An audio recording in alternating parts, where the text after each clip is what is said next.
really guides everybody and keeps everybody within the safety limits and realms of maintaining their salon colour without undoing anything that they've paid for in the salon. So this video today is a root touch-up video primarily.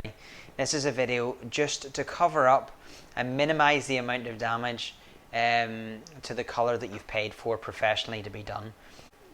One of the things that we really want to try and stay away from at home is trying to lighten our colour.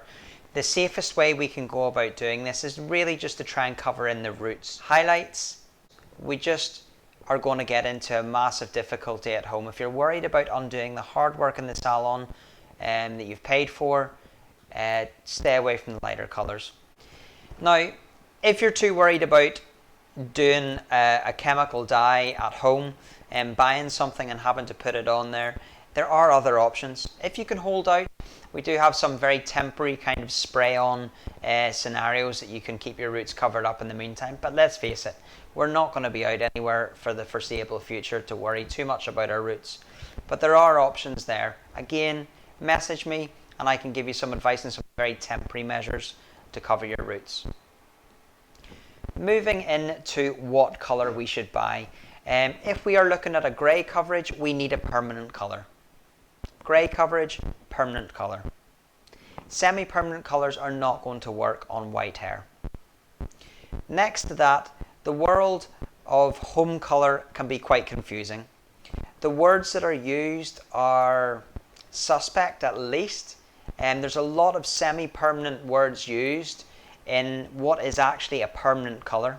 So if you think you're putting a semi-permanent colour on your hair, because it says it is on the box, be prepared for it to last a little bit longer, or even worse still, actually change the natural colour of your hair permanently.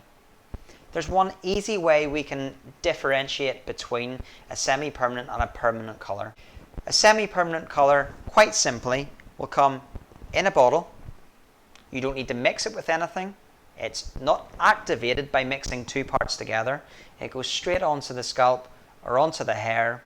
If you open your box, however, and you find that there are two parts, this means that there's two chemicals being activated together and the colour is going to penetrate deeper into the hair, and that makes the colour permanent. It is permanently rearranging the colour molecule inside your hair. If you want a true semi-permanent colour, it's in one bottle, you don't mix it. If you mix it, it's permanent. If you're going to be working with chemicals at home, we have to stay safe.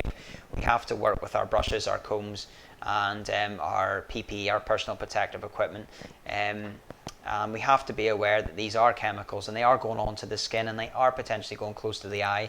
So although I want everybody to have a blast with this and send me some pictures in, please, please, please wear your gloves, wear your capes, and be careful with the colour around the eyes. We need the patch test. This should be carried out 48 hours before you apply the colour onto your skin. If you don't, you suffer the risk of having an allergic reaction to what's in that bottle.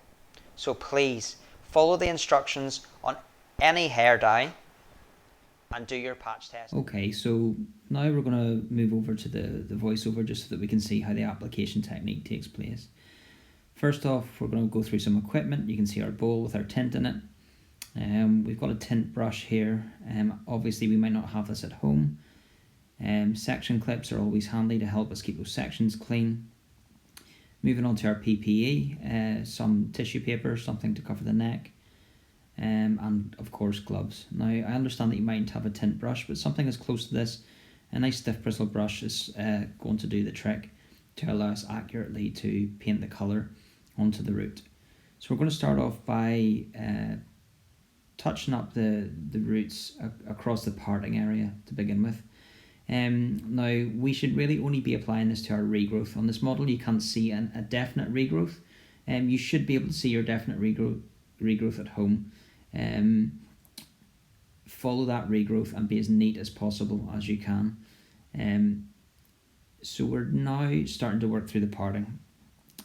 This parting continues all the way down the centre of the back of the head, and as we work our way down the centre at the back of the head, we are splitting the hair from one side to the other, applying neatly and accurately. We're making sure that we put enough colour on there that it holds the hair from one side to the next. Now once we get towards the front area, if you have a definite fringe like this model does, then you're going to want to work down either side of the fringe just to keep everything neat, to separate the fringe off and make it easier to see exactly where you're working. As I turn them all to the side, we're going to start to take another cross section. We work this section from the crown area down just in behind the ear. This should separate the hair into quarters, 2 sides and 2 pieces at the back. That's our standard sectioning technique that we work with in the salon. Using our section clips, we can use it to hold these sections out of the way to make sure that we can get a nice, neat, accurate application in behind the ears and the section, the front section just in front of the ear.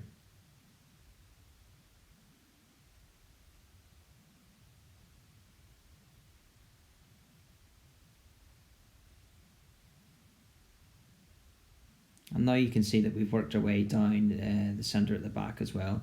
Like I said, if this was a bird's eye view, you'd be looking down on top of the head. It would simply be a cross running through the centre at the top, down the centre at the back, and from the top of the head at the crown, down in behind each ear.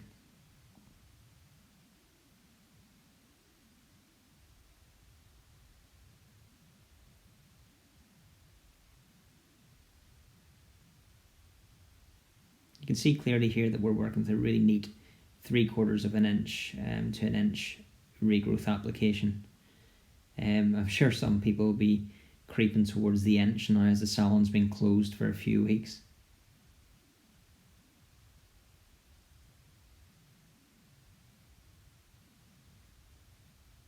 Now we did say that we were going to start to talk about 2 different application techniques.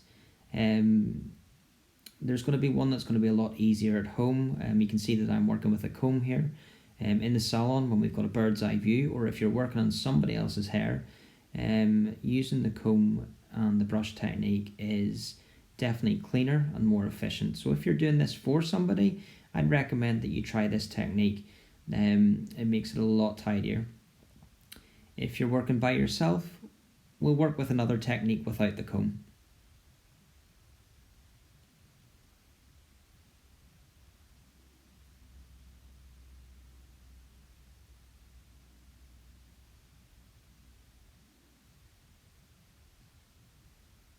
So here's our cross section now.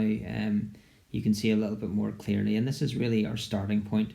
Now that we've separated the hair into 4 sections, we need to then start to think about moving on to surround all these sections by doing the perimeter of the hair. That will be the hairline, that will be around the front and down and around the nape of the neck. So once we've started our cross section, we're going to fill that in with our hairline. We're starting to work a lot closer to the eyes now and onto the skin on the face. We really want to be as neat as possible with this. We only need to cover the hairs that reach their way to the hairline. Ignore those little tiny hairs that are reaching out towards the eyebrows. It's getting a little bit close for comfort, and you don't want to be getting too close to those eyes or eyebrows.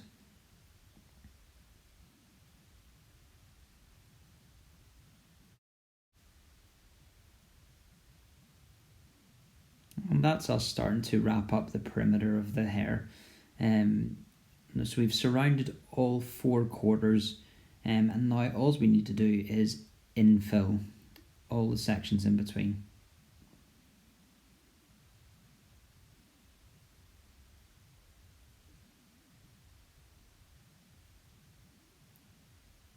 Okay, so this is going to be an application technique that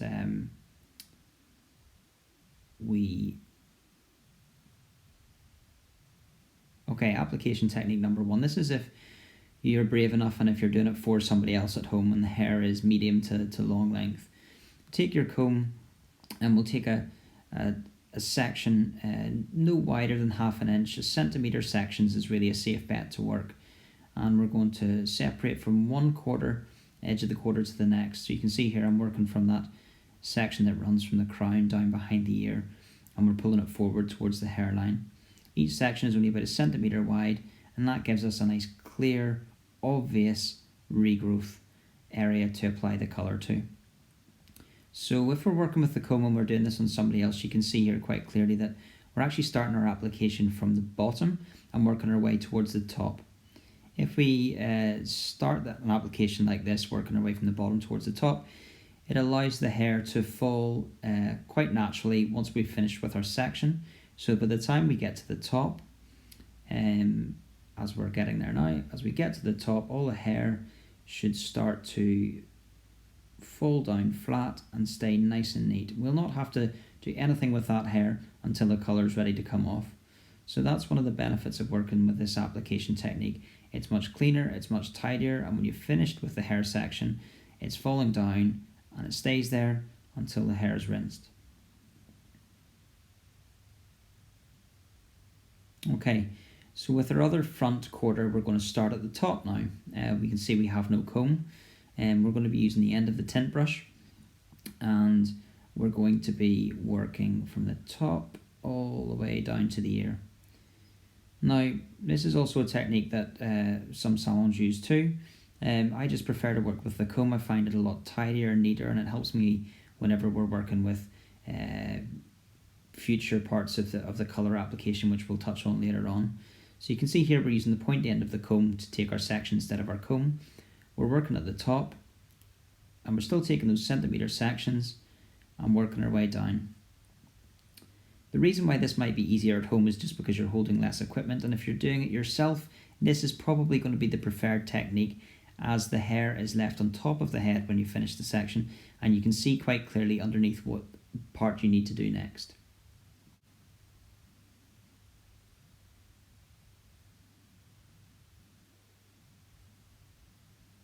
And again, I've gone back to my first technique with the comb, and starting at the bottom and finishing at the top. Again, just a reminder, this technique is going to be good if you're helping somebody out and you're doing their root retouch for them.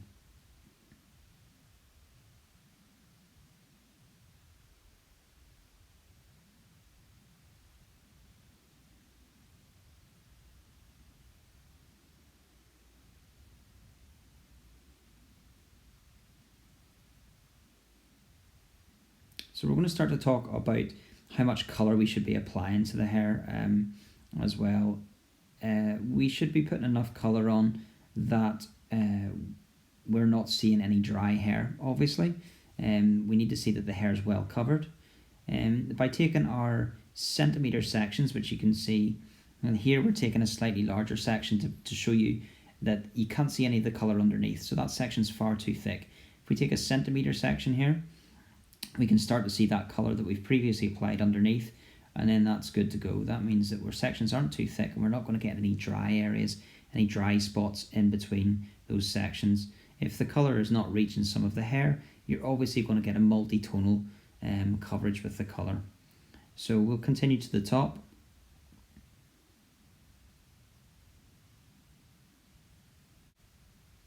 So as you can see here, we're just separating the sections and we're pulling the hair back down around the face so that we can see everything hanging nice and neat.